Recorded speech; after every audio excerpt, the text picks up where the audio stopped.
Bonsoir tout le monde, aujourd'hui je vous montre comment j'ai réalisé la broderie toile d'araignée, un petit tuto pour vous montrer comment ça se passe. Donc déjà, on colle l'autocollant sur le petit tissu noir, bien au milieu, et on va le mettre dans le cercle à broder. Donc on le pose sur le petit cercle, et ensuite on place par-dessus le grand cercle, on met le motif bien au milieu, on serre bien, et on peut tirer les bords du tissu pour que ce soit vraiment bien tendu. Ensuite, on prend une longueur de fil pas trop longue, on va la couper, et on va d'un côté prendre entre le pouce et l'index le fil qui nous intéresse, un seul, et de l'autre côté on prend le reste des fils qu'on serre un petit peu moins et on tire des deux côtés, histoire de les séparer. Ensuite on vient passer notre fil dans le chat de l'aiguille, donc pour ça vous le mettez entre le pouce et l'index et vous pouvez pousser le fil dedans, c'est un petit peu compliqué mais une fois qu'on a le coup de main c'est beaucoup plus facile. À l'autre extrémité du fil on fait un nœud, mais genre 5 nœuds pour qu'il soit assez épais et ne pas passer à travers le tissu, et là on est prêt pour faire le premier point. Donc on passe par l'arrière du tambour et on va piquer là où on veut en fait. Moi j'ai commencé par le centre, mais comme vous voulez. Donc on pique et ensuite on pique quelques millimètres plus loin en suivant le tracé qu'on a choisi. Alors je sais que c'est tentant de faire des très longs points pour faire tout le fil en entier, pour les fils qui sont droits, mais on va éviter de faire ça parce que sinon le fil ne sera pas collé à la broderie et ça va pas bien rendre, ça va faire un peu bizarre. Donc on fait des points plutôt petits,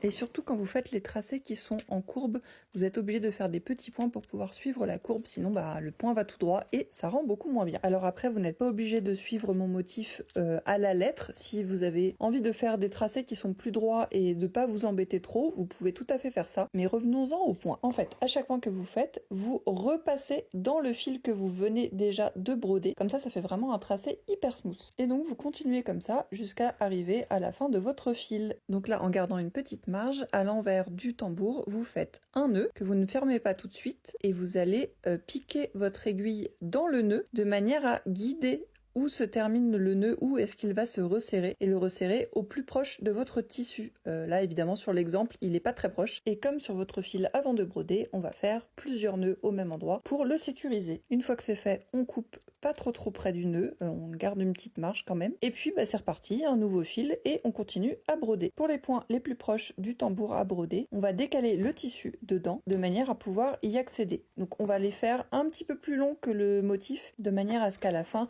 quand on remet le tissu brodé au milieu du tambour à broder, vu qu'il va nous servir de cadre, la toile d'araignée est bien accrochée au bord du cadre. Une fois que la broderie est terminée, on la retire du tambour et on va la mettre sous l'eau pour enlever le tissu hydrosoluble et ne garder que le motif brodé. On pourrait s'arrêter là, mais la prochaine fois je vais vous montrer comment broder des perles par-dessus et y accrocher un petit fantôme. N'hésitez pas à me dire en commentaire s'il y a des choses que vous n'avez pas comprises et que vous voulez une vidéo un petit peu plus poussée ou des explications supplémentaires, j'essaierai de vous faire ça.